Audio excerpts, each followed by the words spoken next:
when you get to my age, you will not measure how well you've done by how much money you got. I can guarantee that. You'll all do fine on money anyway. I mean, think about it. 7 hours a day, you're in a bed.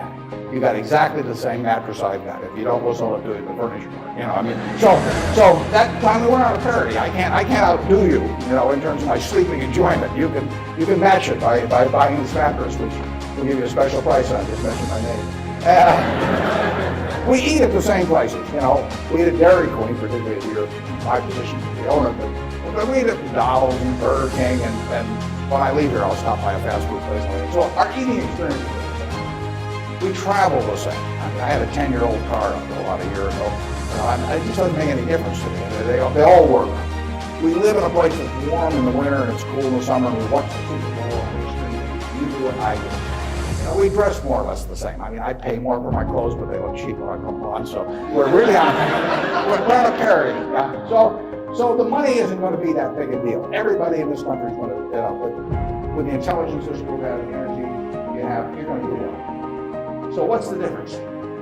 What really counts? Well, I would say that you will measure, health is enormously important, and that's a matter of a fair amount of luck. So I'm not shortchanging it, I'm just saying you can't do too much about that.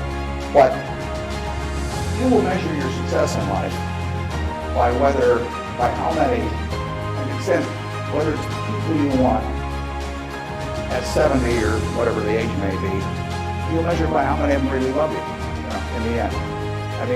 You can't, you can't buy love. It doesn't work. You buy sex, you buy testimonial memories, you buy name on buildings, you do all kinds of things. But the only way you get, love is to be lovable. It's kind of irritating, actually. You've got a lot of money, it's fun to just write out a check for $1 million. Everybody, now loves me. But it doesn't work that way. In fact, the only way is to be lovable. And I've got this friend who came out of Auschwitz and had at least one member of the family die there. And what is it now? It's 60 years later.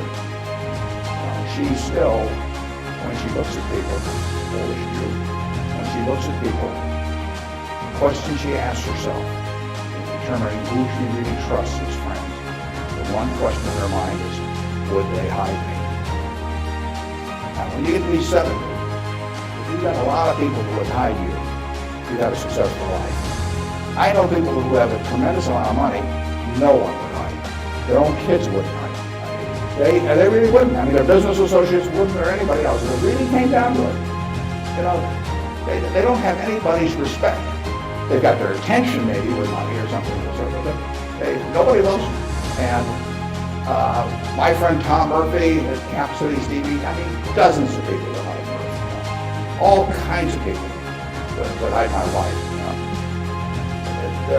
Then grandpa, my dad had number.